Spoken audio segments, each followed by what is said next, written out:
afternoon, everybody. How are you? Good. It's good to see all of you. I want to start by addressing the horrific act of violence that took place on Sunday in Boulder, Colorado. President Trump and the entire administration's hearts go out to the victims, and they are in our prayers during this unimaginable time. According to reporting from Fox News, the alleged attacker admitted in an interview that he wanted to kill all Zionist people and had been planning the attack for over a year and would do it again if he could. This monster used a makeshift flamethrower and Molotov cocktails to light Jewish Americans on fire in an attempt to burn them alive. The victims at the incident location in Boulder were there to rally in support of Israeli hostages who remain in Hamas captivity. 12 were injured, including a Holocaust survivor. This is pure evil. The Department of Justice has already filed federal hate crime charges against the alleged perpetrator, and he will be held accountable to the fullest extent of the law. This tragedy is a sobering reminder of the consequences of the Biden administration's failed policies. According to the Department of Homeland Security, the Boulder suspect is an Egyptian national who was in the United States illegally. He entered the U.S. during the Biden administration in August 2022 on a B-2 visa until it expired. Upon the visa expiration, he overstayed, filed an asylum claim, and was given a work authorization by the Biden administration. Instead of deporting this heinous individual, Joe Biden's administration allowed him to stay in our country and to work.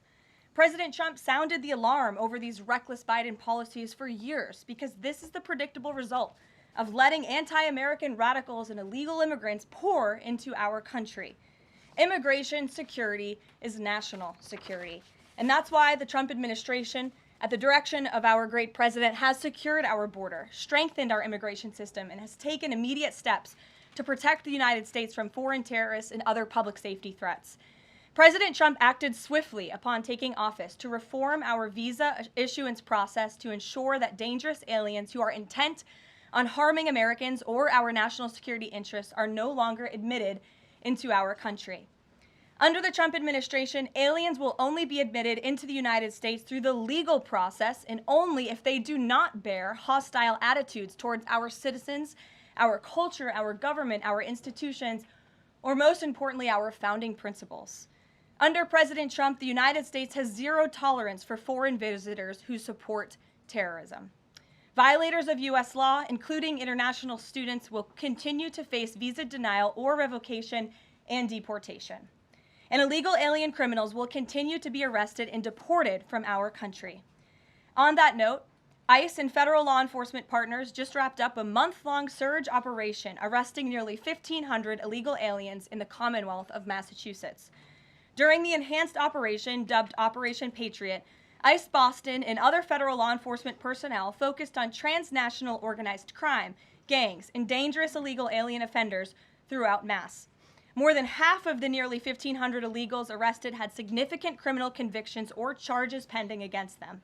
Here are just some of the violent illegal aliens who were removed from communities in Massachusetts during Operation Patriot. A Salvadorian national with active Interpol red notice for aggravated homicide. A Guatemalan national and registered sex offender who had pending criminal charges in Boston for 5 counts of indecent assault and battery on a person 14 or over. A Honduran national who was last arrested for rape, indecent assault, and battery of a person 14 or over. A Colombian national charged with kidnapping, aggravated rape, and indecent assault and battery on a person 14 or over. And a Guatemalan national who was convicted of murder in Boston. Also, a Brazilian national who was charged with aggravated rape of a child by force and possession of child pornography. Again, these are people who were living in the Commonwealth of Massachusetts. And lastly, a Salvadorian national whose criminal history includes charges of aggravated rape of a child by force. I don't think anybody in this room wants these types of heinous criminals in your communities. And it's thanks to this administration that they are being removed from our country.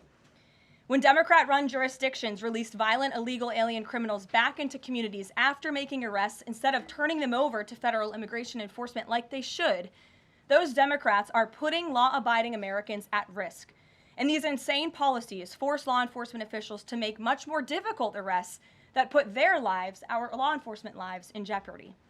President Trump is incredibly grateful for our heroic officers on the front lines getting these violent illegal alien invaders out of our communities. Law and order is back in America under President Trump. And on that same note, there are new crime statistics that show crime is plummeting. In fact, Politico summed it up like this. Murder rates are tumbling across the U.S. in 2025. Homicide stats are down at least 20% over last year, and we could be on course for the lowest number on record.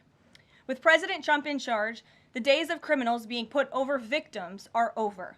On the topic of immigration, the Washington Post just ran one of the most ridiculous headlines ever, even by their standards. And on my very first briefing several months ago, I said I would hold anyone accountable in this room. The Washington Post actually had this headline, "The Mysterious Drop in Fentanyl Seizures on the U.S.-Mexico Border."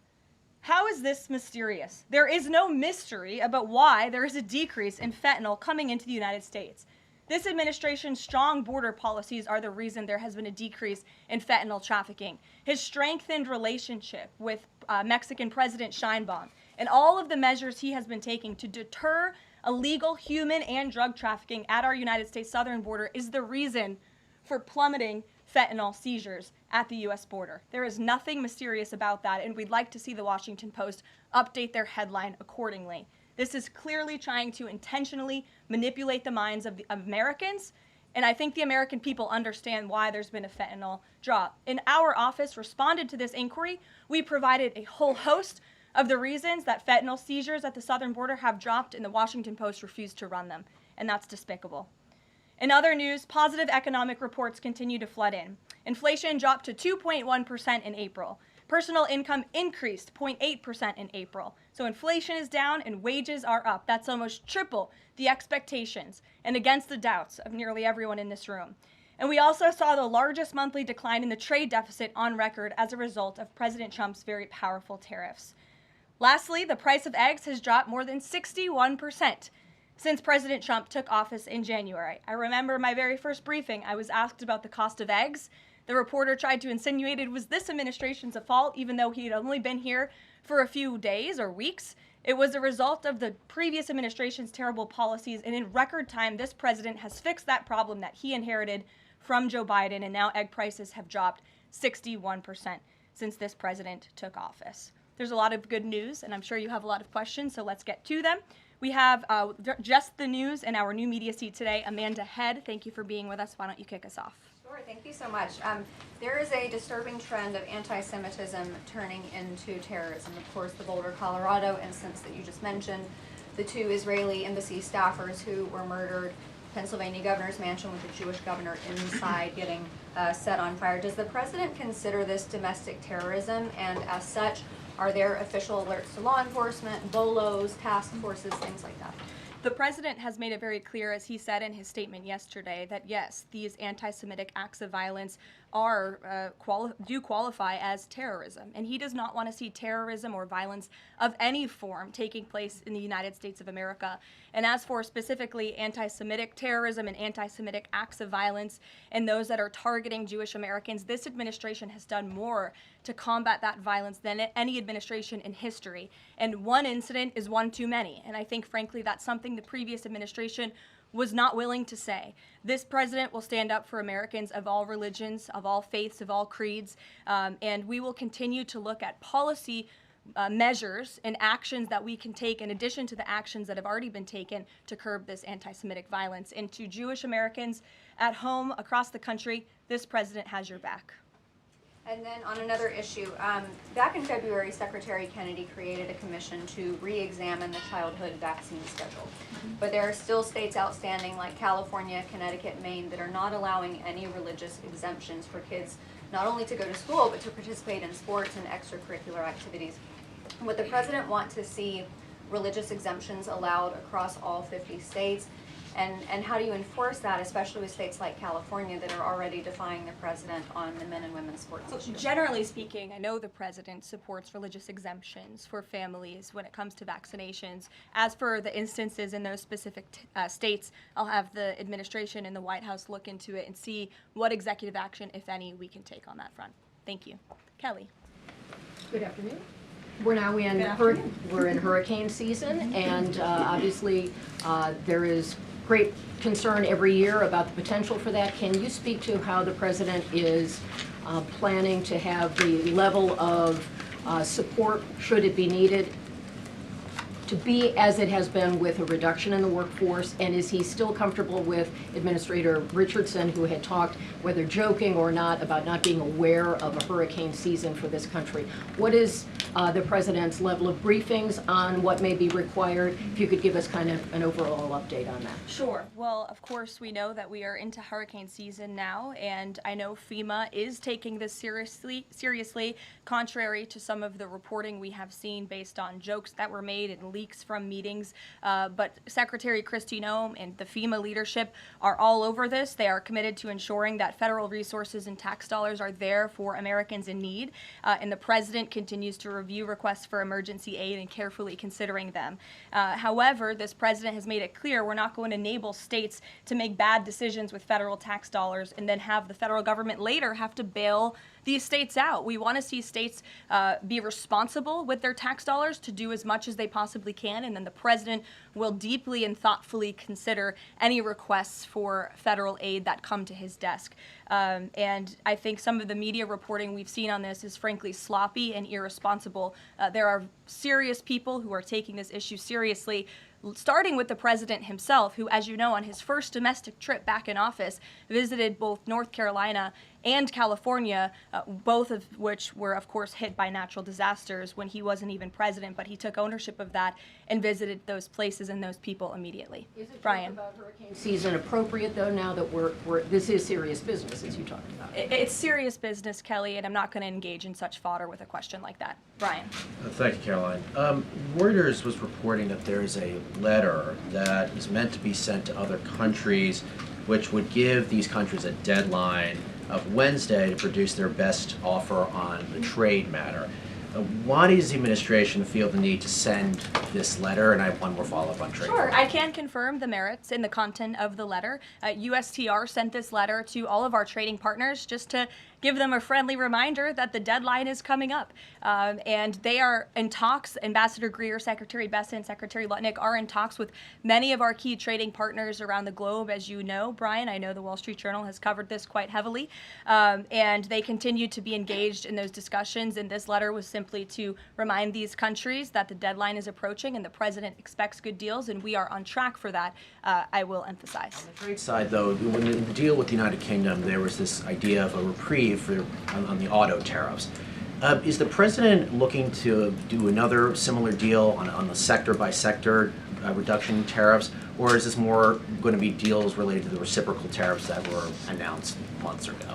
Well, as I've said previously from the podium, and the president has discussed as well, each country has unique advantages, unique challenges to it based on their markets and what they export to us and what we export to them. And so that's why the president smartly advised his trade team to engage in tailor-made deal making. And we saw that with the United Kingdom, and we will see that with other countries as well. Kate. Does the president support the Senate moving forward with a bill imposing heavy sanctions on Russia? Look, the president has spoken about his position on sanctions on Russia. He has smartly kept this as a tool in his toolbox if necessary, but I think the Senate and everyone on Capitol Hill respects the president as the commander-in-chief for a reason. And as you know, Russia and Ukraine engaged in direct talks yesterday. That was at the encouragement of this president when he spoke to both leaders of both countries via phone just a couple of weeks ago. And so I would just like to remind everybody how far we have come in just 4 months. I mean, it was inconceivable last year at this time for Russia and Ukraine to be engaged in direct talks. And it's because of the president's insistence and determination to get this war to an end that these countries sat down yesterday. So he's willing to use sanctions if he needs them, and the Senate and the Capitol Hill understand that the president is the commander-in-chief and he's leading United States foreign policy as he should. Iran, the president said that the U.S. would not allow for any uranium enrichment, but the proposal offered to the Iranians reportedly allows for low levels of enrichment. Can you explain that discrepancy? I'm not going to comment on alleged details of the report. We're not going to negotiate through the media out of respect for these ongoing discussions and negotiations that Special Envoy Witkoff is leading. The president made his position very clear on Truth Social last night. In fact, it couldn't be any more clear, and I would reiterate that's his position. Special Envoy Witkoff sent a very detailed and acceptable proposal to the Iranian regime that the president hopes they will accept, and if not, they will face grave consequences, as the president himself has reiterated. Sure. Thanks, Caroline. You're welcome. A couple of things, if I may. Firstly, can you confirm whether or not President Trump is going to be going to the NATO summit in The Hague later this month? I can confirm he will be going to the NATO summit, yes. Great, thanks. And another question on the Netherlands, in fact. Just wondering if you have any reaction to the collapse of the Dutch government there after the anti-EU and anti-Islam leader Geert Wilders, who's been described as the Dutch Trump, pulled out of the government there. I don't have a comment on that, but certainly we should and we will get you one, okay? Thanks. You're welcome. Brett. Thanks, Caroline. I wanted to ask, a couple days ago, the president announced that he was withdrawing the nomination of Jared Isaacman to lead NASA, citing a thorough review of prior associations. I wondered, why did this review happen just now, after the nominee was so far into the process? And can you explain the president's thinking on who he might choose? Look, the president reserves the right to nominate individuals to key administration posts. He also reserves the right to remove those individuals if he chooses, just like he reserves the right to fire anybody in the executive branch that he wants. And so a new replacement for NASA will be announced very soon, as the president himself said. Was there something in particular that came up that caused the president concern with this nomination? The president wants to ensure that all of his nominees are aligned fully with the America First mission of this administration. And again, he will be announcing a replacement very soon. Andrew, go ahead. Thank you, Caroline. You're welcome. It's been just about a month since President and Prime Minister Starmer announced... I can't see you all the way back there. Close hands in the way. Well, he's very tall. There you go. So it's been just about a month since Prime Minister Starmer and President Trump announced that the U.S. and U.K. had reached a trade deal, That's right. or at least a framework from a deal.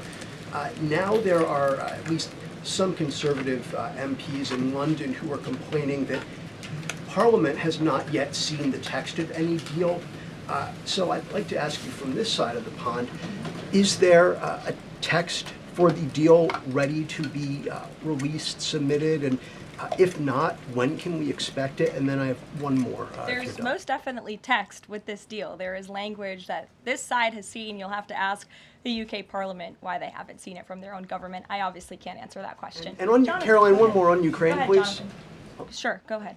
On Ukraine, it's been a couple days since Ukraine made that audacious drone strike on Russian airfields.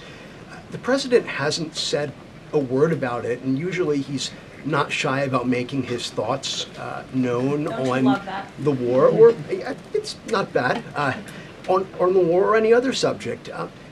What have you heard from him on this audacious drone strike? Is he surprised? He said that Zelensky didn't have the cards when they met in the Oval Office a few months back.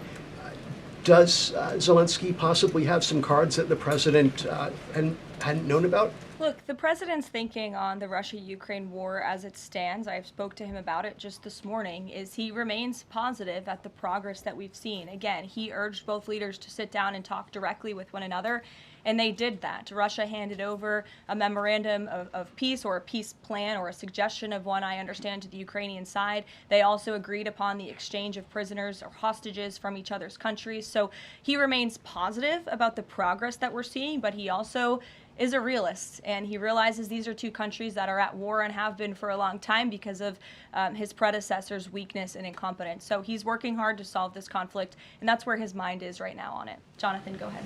Thank you. Same topic, just to put a finer point on it. Does President Trump approve of Ukraine's decision to strike nuclear-capable bombers in Russia? I would like to let the president speak on that himself. And just to follow up, has the president... I would just add to that, the president does not want to see this war prolonged. He wants the fighting to stop, he wants people to stop dying, and he wants this to be solved at the negotiating table. The reason he is so deeply involved and has spent so much time and effort on this war is because he hates to see people dying. Again, these are not Americans that are being killed. These are Russians and these are Ukrainians. This is a war very far away. But this president truly cares about peace, and that's what he wants to see. What is President Trump doing to ensure that a similar internal drone attack doesn't happen here in the US, given this was done at pretty low cost, very stealthily? You know, it obviously raises questions about our own security, particularly for US aircraft here. It absolutely does, and that's why the president nominated Secretary Hegseth and has approved some of the changes that have been made at the Pentagon to ensure that we have the most lethal fighting force in the world, and that the United States military is the best, the biggest. That's why he wants the One Big Beautiful Bill to be passed, because it increases our defense spending. It's why he also launched the announcement of the Golden Dome to prevent from missile strikes and attacks in the future, and the president has a full understanding, I can tell you because I've spoken to him about it, about the future of warfare and how drones are a big part of that. And I will not get ahead of our policy team, but I think you can expect to see some executive action on that front in the very near future. Caitlin. Two questions for you as well. On the Big Beautiful Bill, you said recently that it is, quote, blatantly wrong to say that it adds to the deficit. You essentially said that an estimate from the Congressional Budget Office and other scorekeepers you believe are wrong. But Republicans like Ron Johnson and Rand Paul disagree. They are saying that it will add to the deficit. That is their concern. Is the White House's position that those two Republican senators are, quote, blatantly wrong? It is. Those senators, it's not news that they disagree with this president on policy, and the president has vocally called them out for it and for they're not having their facts together. I would add the Congressional Budget Office has been historically wrong. In fact, they predicted the Trump tax cuts from the president's first term in 2017. Their prediction was wrong by $500 billion. Those tax cuts had nearly $500 billion more of revenue than the Congressional Budget Office scored. And I would also point out, I don't think many people know this, there hasn't been a single staffer in the entire Congressional Budget Office that has contributed to a Republican since the year 2000. But guess what? There have been many staffers within the Congressional Budget Office who have contributed to Democrat candidates and politicians every single cycle since. So unfortunately, this is an institution in our country that has become partisan and political, and we are very confident in our own economic analyses of this bill. There is $1.6 trillion in savings, and our Office of Management and Budget Director, Russ Vought, is a fiscal hawk. He is well known in this city for being a well-respected fiscal hawk. He has tools at his disposal to produce even more savings. And as you know, the White House will be sending our rescissions package to Capitol Hill today. And on immigration, the other day that the Homeland Security Secretary said, and I'm quoting her now, that an illegal alien threatened to assassinate President Trump and highlighted his arrest. A man has now admitted to framing him, saying that he wrote the letter that the DHS Secretary Christina posted online.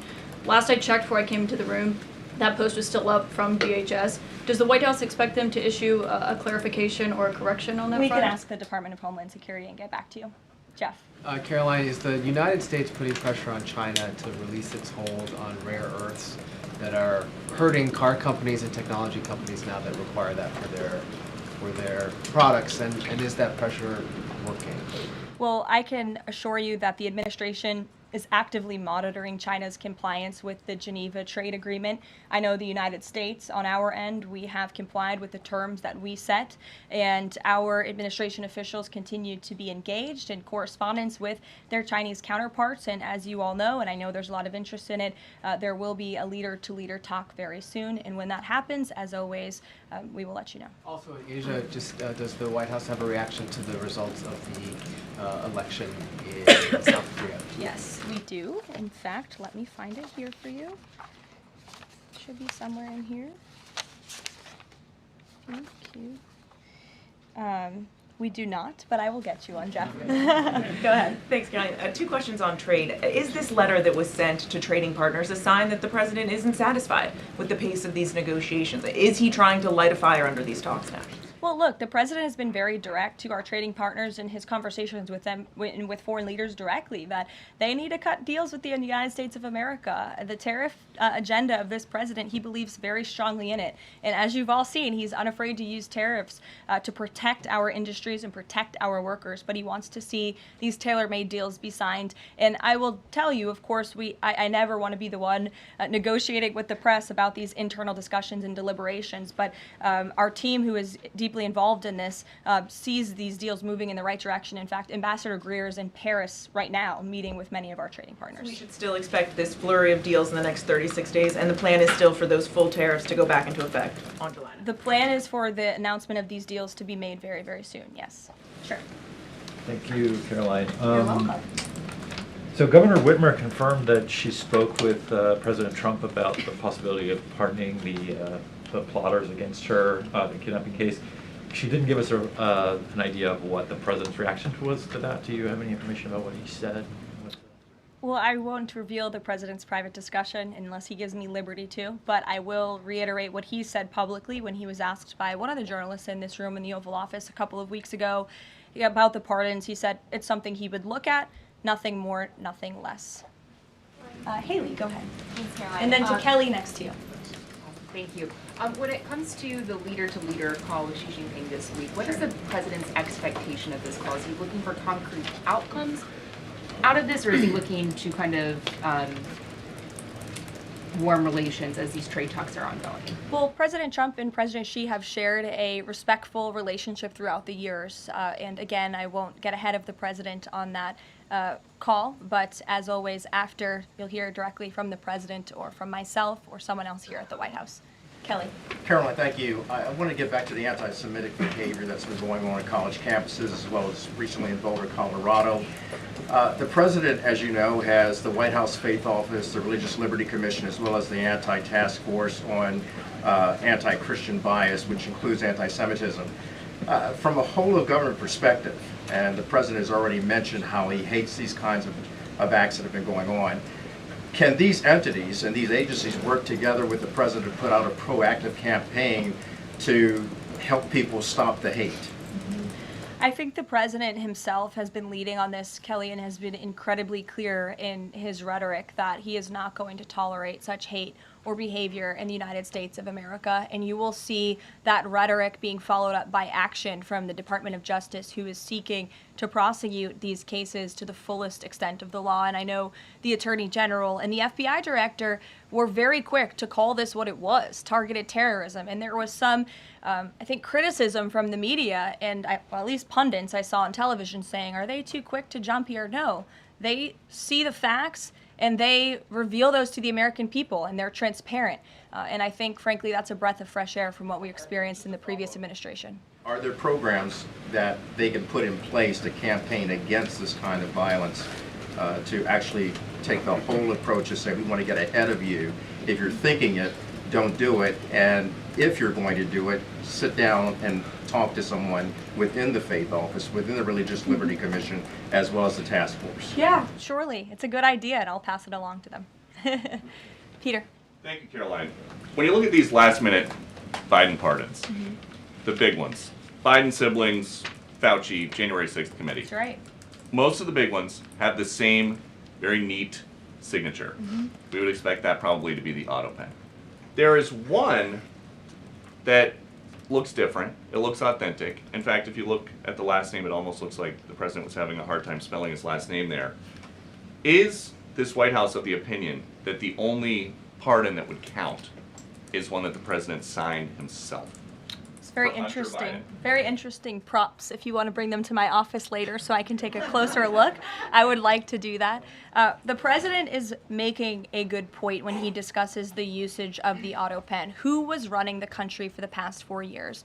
Perhaps those documents were signed with the auto pen, something that this, I believe the Department of Justice is looking into. As you saw, Ed Martin made an announcement at the Department of Justice this morning to launch an investigation because the American people deserve answers. Is there any concern that this president, who won the election on a promise to fix the economy and close the border, that focusing and scrutinizing these Biden pardons is looking into the past instead of looking forward? I think in comparison to the amount of time this president has spent on securing the border, on fixing our economy, I just read out for you an entire list of economic accomplishments. Look at the border numbers, look at the time and effort he's divulged into solving the global conflicts abroad. It pales in comparison, but it still, nevertheless, is a very important issue. And it was a huge issue that sent the president back to this White House. The Americans saw with their own eyes a mentally incompetent president, and they want answers for that. that, and the president believes they should have And them. something that just Go crossed, ahead. Caroline, how mad do you think President Trump is going to be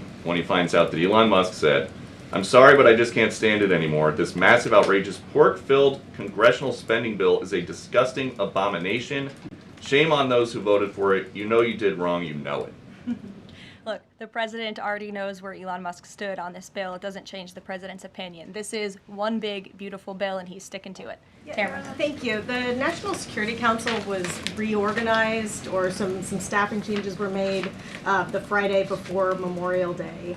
I'm hoping you can explain sort of the new structure, or what the structure is of the National Security Council, what the goal is in terms of staffing levels. You know, what is the new National Security Council mode? Well, as with everything in this White House, it is a top-down approach. The president is here. He is president. He's not an auto pen like the previous president was. He's very much involved in literally every policy discussion and decision that takes place. And we felt it was best to reorganize the National Security Council to respond to that top-down approach that we have here in this White House, and to streamline the efficiency and the effectiveness of the National Security Council. And I would add that Secretary of State Rubio and now National Security Advisor Rubio is doing a tremendous job at leading the National Security Council. He knows the president. He understands where the president is on these issues. He's great to work with here at the White House. I can tell you that. I appreciate seeing him a lot more in the building. And he and the president and the entire National Security Council, who's made up of great patriots who love this country, are doing a tremendous job on the many conflicts around the world that this administration inherited. Is there a goal staffing level? I'm sorry? Is there a goal for the staffing level, like the number of people who would be in this National Security Look, we Council? just want the National Security Council to be as efficient as possible, and if staffing needs are necessary, I'm sure Secretary Rubio would not mind hiring people if necessary, but again, we've been working with them day in and day out, and they're chugging along and doing great work. Sure. Thank you, Caroline. Two questions, if I can. President Trump got involved himself in presidential election in Poland by supporting a conservative candidate who ultimately won. Yeah. What does it mean for the future U.S.-Polish relations? What's likely to change? Well, I believe the president is obviously pleased to see the result of the Polish elections. He met with Karol Nawrocki, if I'm pronouncing that correctly. Yes, Nawrocki. Okay, thank you. I appreciate your insight on that. He met with him at the White House, and he told him, you're going to win because you support common sense. And he supported strong borders in Poland. He supported an end to the woke, radical DEI stuff that we've seen not just here in the United States, but really take over Europe and, frankly, the whole world. He was very outspoken about that. And I was reading the reports about how the Polish people felt about this man, and they felt like he was putting the needs of Poland first. And that's a very refreshing feeling, one that we know very well here in the United States of America. So, as you know, the United States and Poland have always had a very deep and strong relationship, friendship. They're a great ally, and I know the president continues to look forward to working with them. We have one more on Ukrainian drone attack on Russia. Was President Trump informed in advance by Ukraine that the attack is coming? He was not. Carrie. Caroline, so I just want to go back to the issue on the anti-Christian bias as well as issues on anti-Semitic issues. Senator Grassley just put out a report saying that the FBI files have showed that the Catholic group targeting was way more prevalent within the FBI during the Biden era than was previously shown, as far as former FBI Director Christopher Wray was putting out there during congressional testimony. Can you discuss here what President Trump would like to see in terms of consequences within the FBI as far as those who were involved? Also, the second question, if the DOJ finds that the auto pen was used by President Biden, should those actions that were used with the auto pen, should they be null and void? I'm not going to get ahead of the Department of Justice's investigation into the usage of the auto pen. And again, the question is not, was the auto pen used? It's whether or not the President of the United States knew it was being used, and if not, who was using it in his name, which is clearly illegal behavior. Deanna. Thanks, Caroline. One on foreign policy, one domestic, if I can. Sure. On foreign, just speaking to the president's Truth Social post about Iran recently, saying that there will be no uranium enrichment. Is he saying that that's a red line for him, or no? I already answered this question. The president's been very clear about where he stands on that. Okay, and then on domestic, there is a report that Laura Loomer met with the vice president today. Can you speak to her relationship with the administration and if she's informally advising in any way? She is not. I do know she met with the vice president. As for what was discussed in that meeting, I would defer you to his team. Thanks, Caroline. I had one question on anti-Semitism, one question on China. So for years, radical leftists and Islamists have been calling for to so-called globalize the Intifada. Do you believe this is a call for violence against Jews? And do you think these attacks on Jews around our country is what globalizing the Intifada looks like? I don't want to speak to the merits of those claims without looking into them, but as I said, any violence against Jewish Americans will be prosecuted to the fullest extent of the law. Absolutely. And also, Secretary of State Rubio made an announcement saying he'll be revoking visas of certain Chinese students, including those with connections to the Chinese Communist Party. Does that include sons and daughters of politicians, presidents, and chairmen? Again, Secretary of State Rubio has the right to revoke visas, and he made the announcement that the State Department will begin to aggressively revoke those visas of Chinese students who are in our country, namely those with Chinese Communist Party ties, or those who could be a threat to our national security and the interests of the United States. To both of you, go ahead and then back to you. Thank you. There are now reports that Israeli forces are firing on Palestinians trying to get aid from the Gaza Humanitarian Foundation. Up to 20 people, according to the Red Cross, have arrived to the hospital that they've set up with gunshot wounds, have died from them. Is this administration aware of these? And I mean, what is being done to address this situation? The administration is aware of those reports, and we are currently looking into the veracity of them because, unfortunately, unlike some in the media, we don't take the word of Hamas with total truth. We like to look into it when they speak, unlike the BBC, who had multiple headlines. They wrote, Israeli tank kills 26, Israeli tank kills 21, Israeli gunfire kills 31, Red Cross says 21 people were killed in an aid incident, and then, oh wait, they had to correct and take down their entire story, saying we reviewed the footage and couldn't find any evidence of anything. Oh. Okay, so we're going to look into reports before we confirm them from this podium or before we take action, and I suggest that journalists who actually care about truth do the same to reduce the amount of misinformation that's going around the globe on this front. John. About the change in the leadership of the organization, what does that mean going forward, and why so early on is this happening? What organization? The Gaza Humanitarian Foundation. Well, look, this was a creative idea that the president called for to get aid into the region. These people were desperate and starving, and the president didn't like seeing imagery of that, and he wanted to ensure that aid was brought in with the approval of Israel for understandable reasons. We will never forget the brutal attack on October 7th. And again, this is something that the previous administration was unwilling to put the time and effort into doing.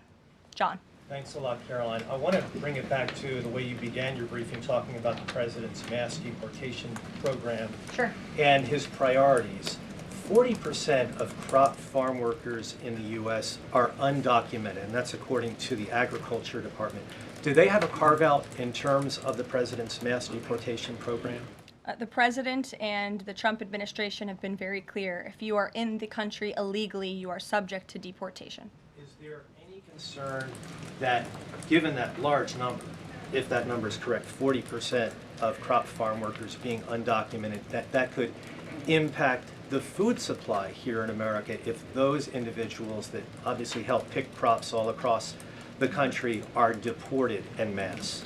Again, this administration is focused on deporting individuals who are in our country illegally. It's something we have to do. We cannot allow the previous administration's invasion of our country of illegal immigrants to continue. We just can't have it. And this is a law and order president. As for our farmers and their concerns, they have a president who has their backs and listens to their concerns and hears them. But we also have a legal pathway to come to this country and work specifically for agricultural work. So there's a legal way to do it, and we encourage that legal pathway, and we're currently working on strengthening our legal immigration system for that reason.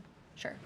Thank you, Caroline. I just wanted to follow up on your statement last week regarding the Maha Report. Sure.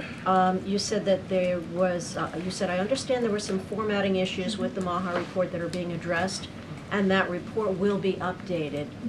We also understand that since that, there have been some citations that came about. There's citations of studies that either did not exist or did not back up the report's conclusions.